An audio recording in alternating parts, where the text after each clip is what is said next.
This podcast is protected under the laws of the United States and other countries. Unauthorized duplication, distribution, or exhibition may result in civil liability, criminal prosecution, and the wrath of the tall man. Boy! Hey, let's talk about you, the ID10T community events at ID10T.com, like Russ Stevens, aka Cat Bus Russ, who has started a podcast called 90 for Chill, which Russ says is dedicated to movies with a runtime between 74 and 99 minutes, the time frame that I feel is ideal. Russ, I could not agree with you more. That is a fantastic idea. Russ goes on to say there are times you need a cinematic fix but don't have time for the latest Scorsese masterpiece or offering from a comic book universe. There's also times when you need a conclusion to prevent a binge costing you a whole night. My guest and I try to follow these guidelines as we chat up features that are definitely worth your time and are beyond easy to make time for. 90 for Chill, the podcast, can be found on all major podcast platforms at 90forchill.com, and that's spelling out 90, Ninety, 4 FOR, chill.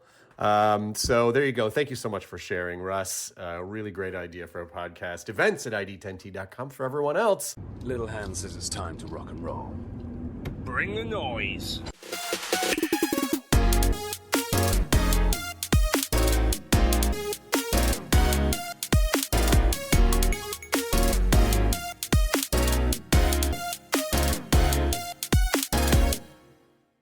Thanks for checking out 90 for Chill, the podcast with Cat Bus Russ. This is your host, Cat Bus Russ, and this bonus episode is going to be a little weird because I meant to try getting it out last night for day 2 of Twin Cities Con, but I was I was a few sheets to the wind by that point, and you will hear it on the audio I did record, and thankfully, the Poetic Critic pretty much no, you're going to start from scratch on that one.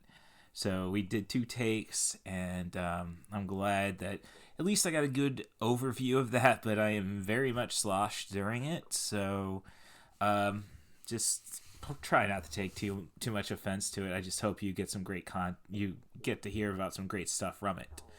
Otherwise, back in Morton, Illinois right now. And I just wanted to recap day 3, which there really isn't too much to recap. I'll just be honest. But so, and then I noticed playing back the audio for day 2, which I'll put after a review of another tax write-off film, this from Netflix, Blood and Bone from 2009, starring Michael J. White. So,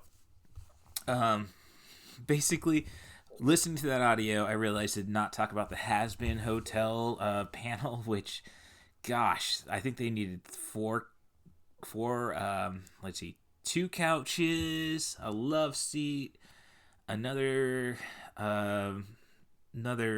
comfy chair, and then just a random chair to get all these cast members on. The only thing that could have made that better is if Keith David would have been here. But no, it was a lot of fun. They just left it to fan questions for the most part. And they really played up the LGBTQ inclusiveness, which, I think this, I keep recommending Has Been Hotel to people. I know a lot of people say, well, it sounds like The Good Place. And it's like, well, I didn't watch The Good Place.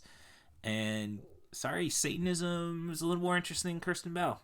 No offense to I don't mean to offend Kirsten Bell that way. Or Ted Danson. Ted Danson's, of course, a legend, a treasure. But I digress. But it was great just hearing them, come up with their own, what would their Spotify playlist for the year be? What's the top stuff? And just getting them. It's just fun to see these guys who just go right into voice their characters real fast. It's an art. I really, with my nieces and nephews, maybe that's what I should inspire them to do. Probably acting would be the better way of going about it. I keep telling them I can teach them how to be pro wrestlers. It only costs their folks, it'd be, $7,000 get a ring, and, I'll cut a deal for them to, only be $1,500 a kid. And boom. My nieces there's a market for women's wrestling. And I think at some point it will actually get that as large as deserving more than a quarter hour on AEW Dynamite. I'm just saying there isn't the numbers to justify more. That's me. I go to enough indie shows. You get one women's match because it's hard to find women wrestlers. So I know, well, they got an entire roster. Hey, it's the format right now. I'd love for there to be an actual women's wrestling show. But, if their talent's going to be split between two places, I don't see it happening. So, but I digress with that wrestling tangent. But yeah, a lot of fun there. And speaking of the Keith David thing, it was announced over the weekend that C2E2 is going to have the cast of Starship Troopers, sans Neil Patrick Harris, but you're going to have Casper Van Dien, Dina Meyer, Denise Richards, Jake Busey, and Michael Ironside. And, I'm sold on Michael Ironside. And Jake Busey just seems like a very interesting cat. So, which, I don't know, just thinking about it, well, I'm sorry. I couldn't see Matthew Lillard at Fan Expo if he was there. I think he may have been one of the cast members who wasn't going to make it for the Scream reunion. But, yeah, there's a lot of just cool nerds out there, and Jake Busey seems like he'd be one. But, Michael Ironside, the legend. This guy knows the assignment. So it'd be interesting to just catch the chatter about Starship Troopers, because as they keep saying, like, their main actors, the Busey, the Van Dien, Myers, and Denise Richards, were acting like this was a serious action movie instead of a satire piece. Now, Michael Ironside always knows the assignment. I bring up that, though, with the Keith David, because they've both voiced Darkseid in the Harley Quinn universe. That's the Harley Quinn TV show, and Kite Man, hell yeah. And personally, I prefer Keith David's, but I think they've written him better for Kite Man. It's got a lot more to do. But, that's a tangent. So let's get back on track. As for today, I did check out Poseidon's stand-up last night. And, very solid set, very relatable, as I will say after the movie review. But I did go to his Q&A today, and my older sister showed up for that, the Poetic Critic, because there wasn't really that much to do. Like, I woke up, walked, back and forth 3 blocks to get to the parking lot with all the bags. So, had my yakisoba noodles, throw out the veggie pack. Sorry, I'm a broth guy. What can I say? And that's kind of screwed up, because my friend Stephanie, introduced me to, like, the authentic vegetables, like the water chestnuts and such. But I was also drunk. I don't know. This might be the intervention podcast. I don't know. Brian Posehn was very cool. It was not a big crowd, though, which, like, I think we may have equaled it with 90 for Chill, and how I saw them counting, like, maybe we did outdraw him. But it's just really, like, this guy's a comic legend, and before that was, I believe, Amelie, a voice actress, and it's just really weird. And I think I tried to talk to James Slender about it back when we did the Jujukatsu. The Juju JJK JJKT shoot. I don't know. I'm sorry.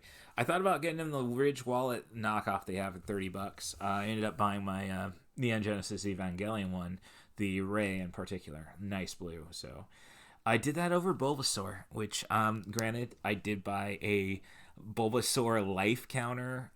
So if you're playing like D&D, there's a great little store who just like had the most cool dice, because like, you could roll a handful of bullets, but they are weighted correctly, so they function the same as a 6.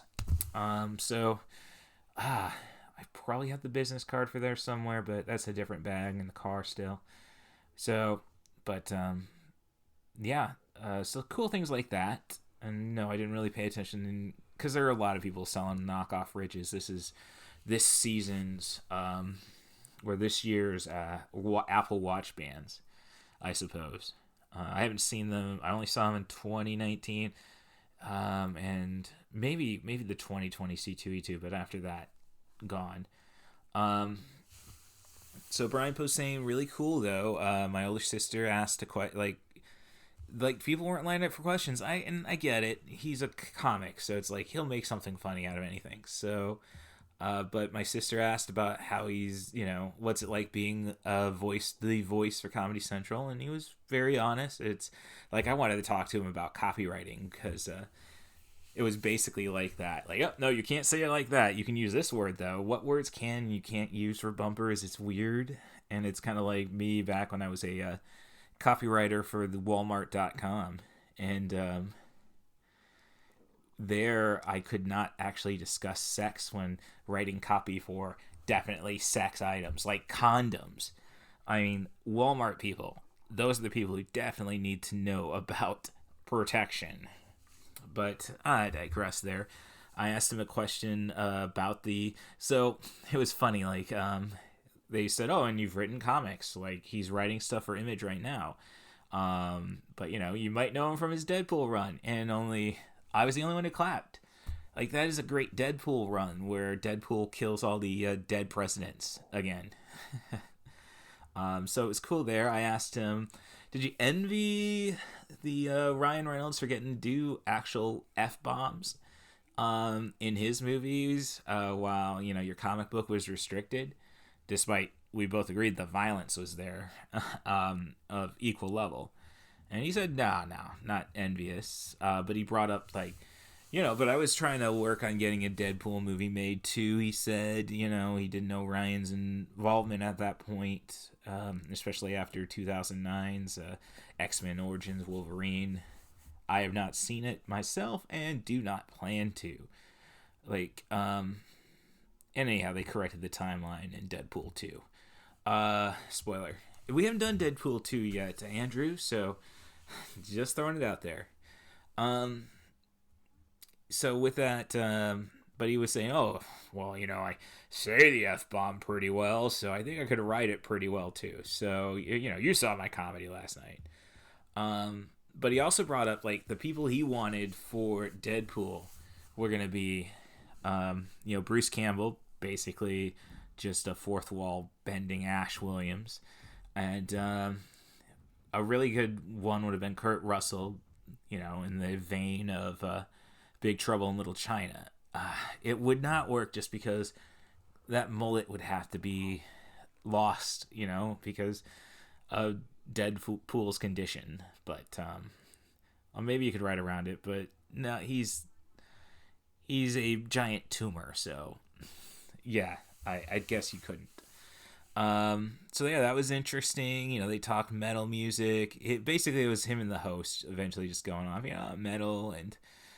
So it was like, not a lot of questions, but it was good, and it was really brief. It did not feel like 45 minutes. I might have to check the calendar on that, so bear with me. And you know what? I did get a response from the nerdy folks host, Matt, when I posted on Instagram images of his panel, and he said, well, hey, I'm glad you enjoyed it, but I was not hijacked. And granted, he's a chap, a pastor, I guess.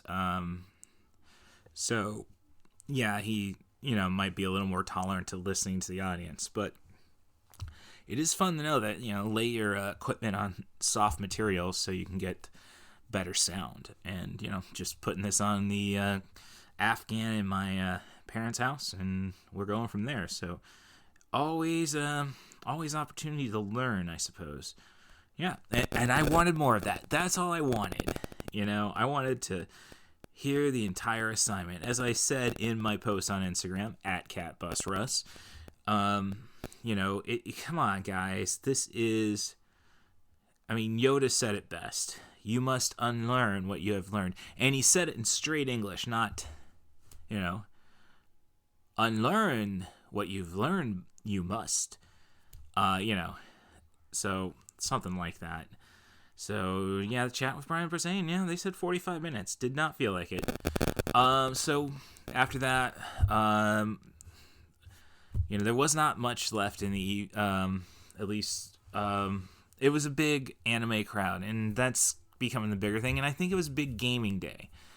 And, gosh, I just don't have the time to learn those games. Some interesting panels, though, like how to make and play your own one-page RPG. Well, yeah, that could be cool. So something, I got to talk to Tim Bates, and I'm sorry that I did not recognize Tim Bates. Oh, I think I did recognize Tim Bates and the Scoop Staley, my Patreon members.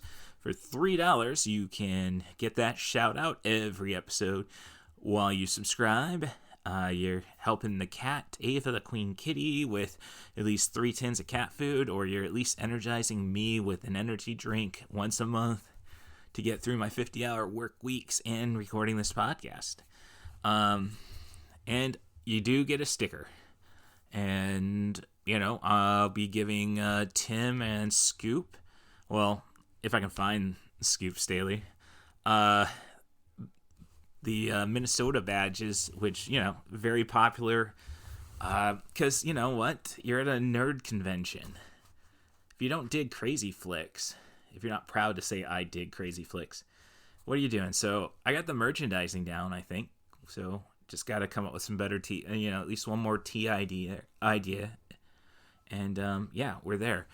So, yeah, so that's, I got onto the floor one last time. They didn't consider me a exhibitor when I flashed my panel badge, but the queue was not that bad, and I was moving pretty fast, and I didn't have all my equipment with me, so I got in all right.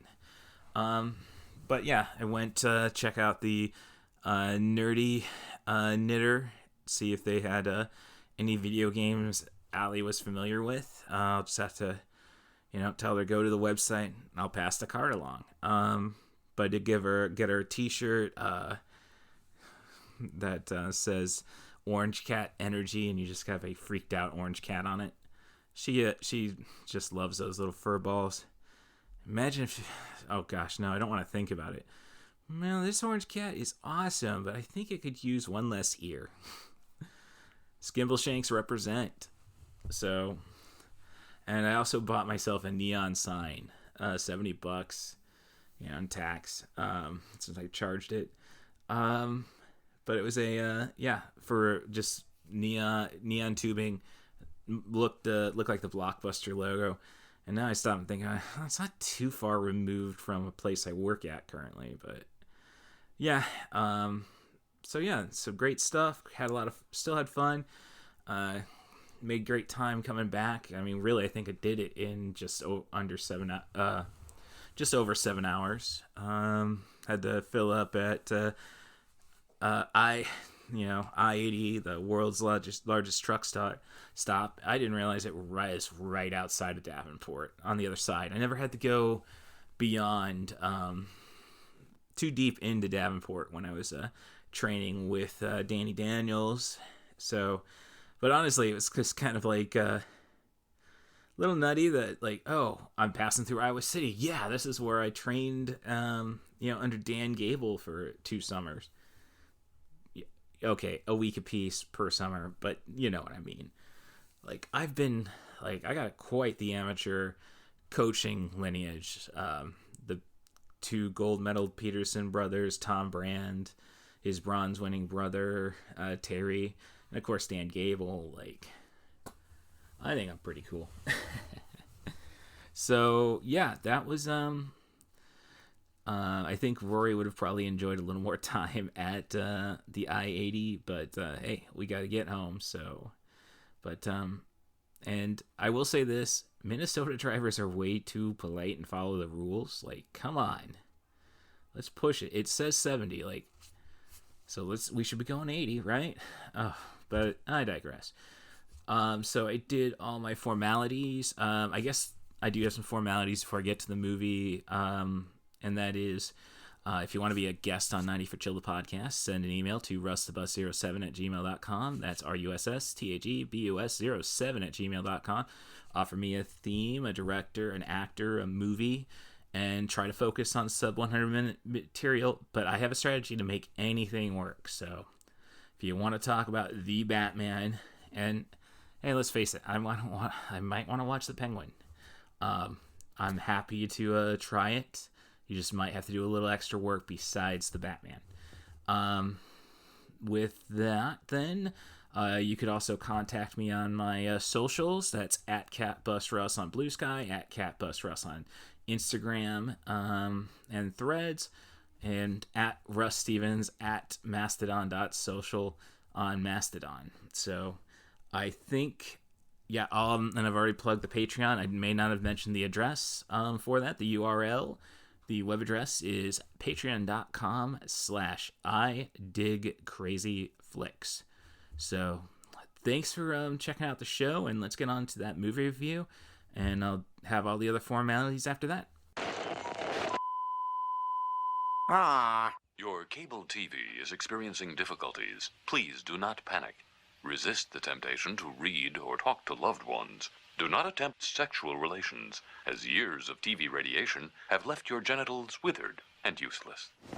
Well, I'll be damned. And here is a review for a film to justify the purchase being a write-off for I Dig Crazy Flicks LLC.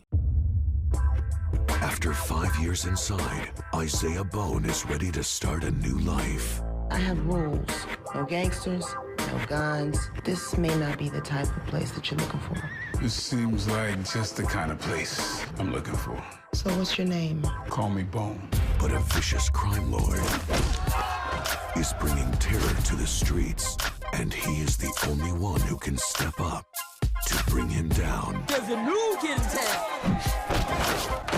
Bone because that's what be breaking when you hit. I'm not sure I approve of the company you keep, Mr. Bone. Me neither. I have a fighter. $5 million. The fight is on. I am the punishment of God. If you had not committed great sins, God would not have sent a punishment like me upon you.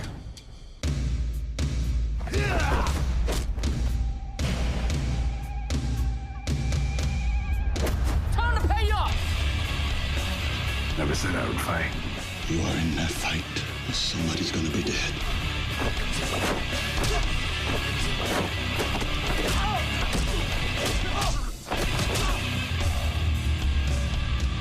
I don't like people that say no to me. Maybe you should get used to it.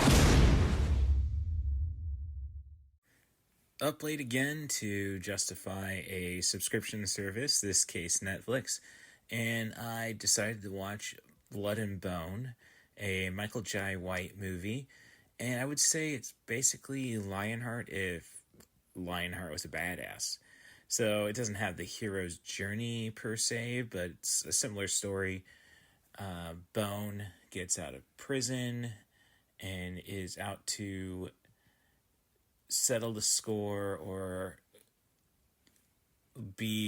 fulfill a promise he left to his dead cellmate.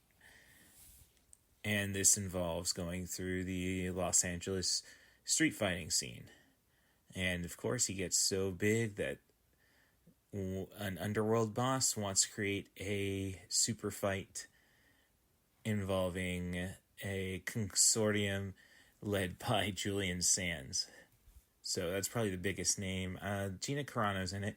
And a lot of cool fighters, actually. Zoe Bell does some stunts.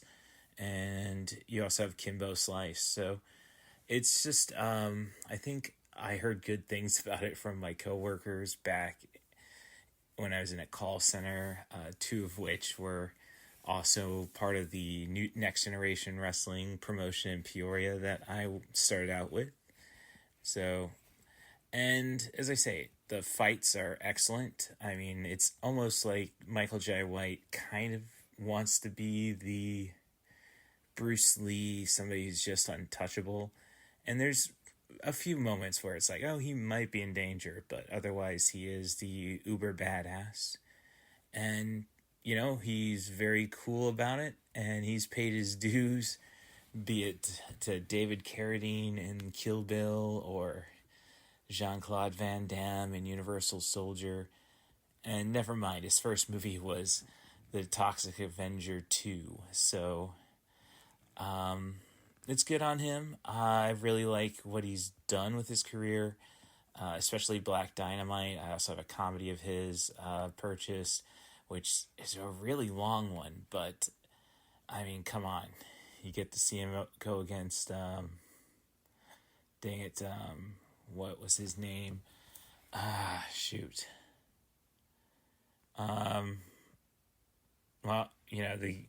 he played, Brad in Rocky Horror, so, that's gonna kill me, especially since I'm going to Twin Cities Con, and who knows, he always seems to show up at these events. No, he's not scheduled, but I digress. So, yeah, if you just need, you're not looking for the drama aspect, and dare I say Lionheart's more melodrama. This is a fun little watch. It's just Michael Jai White being cool.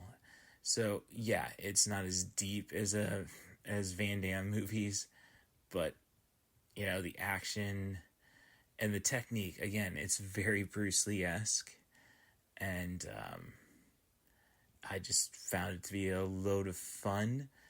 I mean, it's not directed like any of Bruce Lee's movies, but, it gets the point across.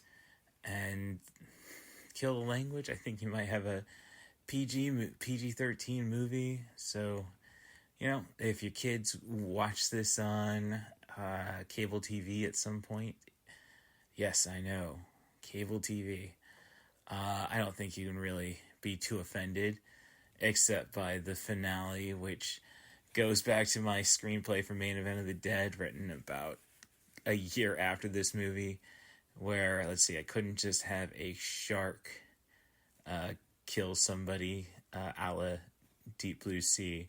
So I decided to, pay homage to the finale of Some Like It Hot, with a little more homo panic. So times were different then, let's just put it that way. And this movie actually delivers on that. So that's all I can say, that it doesn't age well, but hey, once the credits start rolling, you don't have to pay attention to that. We have had a doozy of a day. A real doozy. So somebody needs to learn how to be drunk. And we'll leave it at that. So, hey, this is Russ, Cat Bus Russ, 490 for Chill Podcast, and we're at day 2 of Twin Cities Con. And you know what? Honestly, let's just be upfront and get it out of the way. I think we did pretty well with 90 for Chill Podcast. I at least spent 5 minutes spreading out buttons for the show. Yeah. Do they count for us? Or, I listened to the I looked at the information for the podcast that followed us, and it wasn't a podcast. It was Headlock Comics. Mm-hmm. Look, as a professional wrestler, they are pretty cool guys. Right. How did they get that much following? How do we start the panel that was following us was, hey, start a comic book. Yeah. How the F did these guys do it, And it's a big question. I mean, as I say, I'm Facebook friends with Eric Cannon, and I've known the guy for the better part of 15 years. When we were bullshitting at the first wrestling exhibitor, whoa, we are dating ourselves. I think the panel went pretty well under the unusual circumstances. Right. No, yeah. Hayden effing Christensen. This guy is doing personalized autograph shit, correct? Because he did not have a panel scheduled. I didn't know what was going on with that. But no, and I think the person who was handling our panel beforehand, who said, "Oh God, you guys got the worst time slot ever." Yeah, Hayden Christensen, it was here, and I knew he was doing autographs. I did not expect him to do a Q&A. And if you're doing a Q&A with a guy who's not advertising, that is a pretty pricey ticket. It has to be, correct? I don't know. I don't know. In respect to Hayden Christensen, if you're the ultimate Sith Lord, maybe that's how you should approach things. Right. So, now what other things did you do that day? You said something earlier about karaoke. Well, I tried getting to the karaoke. I checked out Brian Posehn, and he did an awesome effing set. Uh-huh. This is the kind of stuff as a Gen Xer, and I say that as a Gen Xer, but Brian Posehn realizes that a lot of his fans are still pretty young. Like, dare I say, I can relate to Brian Posehn saying, "Well, you know what happens when you have to take a shit on a first-class airline."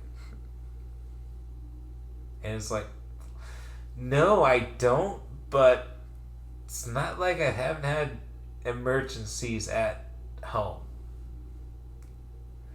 And so, yeah, Brian Posehn did a great set. And his opening was great. She really realized how to play the, "Oh, I'm a mom from Wisconsin, but, I consider myself a Minnesota," as I tell a story about putting a squirrel out of their misery at a dog park. So, and never mind Brian Posehn just talking, doing the personal stuff, like talking about how he nearly died, and he was really just pissed that the song on the radio was "How Could This Be Love" from Van Hagar. Mm-hmm. Which I'm a little like, dare I say, I'm kind of on the Van Hagar rabbit. Like, besides for the song about Cabo, I think the stronger stuff came when they had Hagar. Like, I'd rather die to "How Could This Be Love" than "Not for Teacher." Which was what Posehn was basically saying. I was able to spin out and avoid an accident because I heard "Oh My God" by David Lee Roth instead. But my big issue with the con essentially was just like, and as I said, if I would have just gone and challenged the security, I'm a panelist, when the sign said exhibitors can skip. Maybe that would have been the thing. Like, by the time I finished, so my first panel was the, I know I did a 12 o'clock panel. Oh, that was, Yeah, that was Bootleg Safari. Yes. And then it was, get a piece of pizza from The Craft, which is great. Very airy, which surprised me for a flatbread. Uh-huh. And the Crown Cream Ale, it's okay. I would not put it up against Sun King or Genesee by any extent. Very good. And then I hit the, I guess that would be my panel, essentially. Yeah. So, I don't know. It's again, we had to deal with the person handling our panel saying, "Oh gosh, you got the worst spot. You're dealing with Hayden Christensen." Mm-hmm. So, but by the end, I think the crowd was good. And I was giving out buttons for at least 2 minutes after the pod. Right. So that spells success for me. I mean, it's either that is success, or I got to spend $300 for a exhibitor table, and then I got to spend $300 on top of that for T-shirts saying "I did Crazy Flex." And I don't think anybody denies the fact that a button that says "I did Crazy Flex" is kind of cool. But no, I think we had a good panel. I think you may have been a little bossy to me. Like, no, I got the microphone. You will listen to every word I say, and I can appreciate the senator there. I'm just saying you were willing to take control, and that's what you've wanted to do on many of podcasts I've hosted. So, kudos to you. I did check out the podcast about, not the podcast, the panel about junk food cinema. Uh-huh. And the main host says Mac and Me is the greatest junk food cinema. Yeah, I agree. And I stated, no, Tammy and the T-Rex is the greatest junk food cinema. And I had people jumping, no, you're just saying he peaked at Mac and Me. Mother effer. Like, we got on later, it's like, when you start franchising stuff, it might be junk food cinema. And somebody brought up the fact that, well, what do you say about Star Wars? And it's like, what was it at Disney Hollywood they called the area? Galaxy's Edge. Yes, Galaxy's Edge. No, that is pure junk food. Stick it into my veins. I love it. And no, I effing hate what Abrams did with Rise of Skywalker. But it's still Star Wars. And maybe it's me knowing junkies too well. You will take a skin pop versus a direct main hit anytime. I guess when it comes to the buttons, I think we had a lot of fun throwing them out to the audience. I mean, my highlight was the little girl who was with her dad, who's our age, saying, why didn't they just go and kill the shark when it came to Jaws? Like, damn, you're a little smart ass. Emphasis on smart. And by the time I checked out the junk food cinema, we had the Big Lebowski guy and the guy with the Minnesota Twins Twin Cities hat there too. So lots of fun there. So I mean, you can't deny the fun. Did you check out any panels besides what we were doing? No.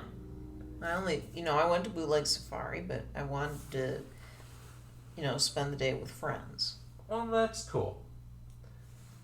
I didn't think the internet was real in 1998. I mean, Kirsten is a cool person. And as I said on the last episode, she is wiser beyond my knowledge. Yes, Mythos is the ultimate immortal because he knows the bullshit that you have to deal with life. And, if Connor was half his age, maybe he would have caught up. Here's the thing, though. The karaoke rooms, like, this was a effing hotel room. A suite, dare I say. I do not want to be the front desk manager because I've done this before. Like, oh, there's a party going on beyond us. Stop that. Do you want to toss me a couple $100 for me to be the twat that says, yeah, you guys just can't have fun? Did you get to do anything with karaoke tonight? I said I got one song in at the top of the show. All right, very cool. So, I will give you credit. I mean, we're going back C2E2's maybe 4 years. Awesome Greatest Showman song. Uh-huh. So. And, no, you can be pretty intuitive with the mic. Yes, I know I'm doing good. I'm going to run it out through the crowd. So, give her credit there. So, basically, if you want somebody to discuss, and I think that was the big thing, like, you were really defending the 80s movies format. Like, we had somebody stepping up for John Hughes, despite they didn't really know it was John Hughes, and I was kind enough not to mention 16 Candles. The rapey elements of John Hughes is all I'm saying. Like, you were saying, oh yeah, no, it was great that you exposed your kid to Great Outdoors and Uncle Buck. Let's talk about Andrew McCarthy getting laid. That'll be on a future episode of the podcast when I talk with Andrew TD. It's like,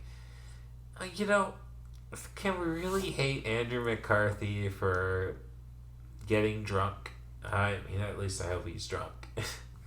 I don't know. So, what do you think of Twin Cities cons when you compare it to, say, the C2E2s or the Fan Expos? Because you've been to a Baltimore Fan Expo, correct? No, that was Doctor Who specific. Oh, okay. But Vegas, correct? Yes, I went to a Vegas con once back when they were still Wizard World. Yeah. That was relatively small compared to this one. Oh. So this is somewhere in between. Okay. So, I don't know. Like, hey, Twin Cities Con, Becky, let me organize the security, and I think we got some money. I'm just saying, you should not have to show your, be... And granted, by the time I finally got to the floor, it's like I have my backpack full of my equipment. So it's like, look, I'm a panelist. You see the badge. I'm going to have a effing army worth of stuff. And granted, I'll give security credit. They understood that. They still made me go through everything, but it's nice to know that they understand. There is a thing about Minnesota politeness, I guess. But I think you really missed out on the junk food. Like I basically said, the moment you franchise something, like E.T. was just Reese's Pieces. And the main panelists there were saying, Mac and Me is the ultimate junk food movie. It's like, yes, because the Big Mac is the ultimate junk food, but come on. And I had a contingent with me trying to say, no, you gave up on the director. Tammy and the T-Rex. That's where the money is. So. But, no, so in general, though, you've had a good time at the con? Yes. Anything that you think they're kind of slacking or not? So maybe it's going to be, instead of I Did Crazy Flicks presents 90 for Jill the podcast, it's The Poetic Critic presents. No, I don't think so. Oh. Here's the thing. I guess when it came to the Brian Posehn show I got, and he's talking about how The Simpsons fat shamed him. And this is because he was doing a binge when he was probably under 400 pounds, but he's watching The Simpsons, and he said, oh, season 8 when I weighed the same amount as Homer did. And he says there's no more confidence than the confidence of a nerd. And he says, that was season 7. And Brian Posehn took the time to look back and say, God damn, that kid was right. I mean, you have that to you. You have power. I will just end it with this. Favorite Simpsons season? I don't have one. But if you did, it would be between 4 and 7, correct? Maybe 4. Ah, there we go. I hope you have a damn good pilot. Conductor. Get a rock. So, I know she had a ball when I was composing the podcast for last night's bonus episode, and it's like, hey kids! Which means I have to come up with something new, but parent's brain on a 3x5 envelope. Well, thank you, the poetic critic. Yeah, the poetic critic, for putting up with me. I'm not denying I may have smuggled 20 ounces of vodka into the Hyatt. Did I consume it all? Yes, but this is why we have great role models on the show, like the Poetic Critic, to basically say, it's better to look smart than to be a drunken idiot. So, thank you very much for even giving me this time this late in the evening. Otherwise, we did have a cats conversation. And it's like very difficult at the Junk Food Podcast. It's like very difficult for me to like, no, denounce cats. But I had a little kitty named Skimbleshanks. So, thank you, Skimbleshanks, for being so great to me when you were around. Thank you, Station Marie Harden, for keeping an eye on me. And I hope you're doing the same for everybody else you touch in your life. And if there's any ectoplasm left in Skimble, you're not cuddling him hard enough. But thank you to the Poetic Critic for putting up with me. And, all I can say is, yeah, I'm overly critical. Maybe that I'm sorry, I'm a twat. But thank you, Twin Cities Con, for even giving us a chance, and I hope that those number counters may have been a little heavy with their twitches.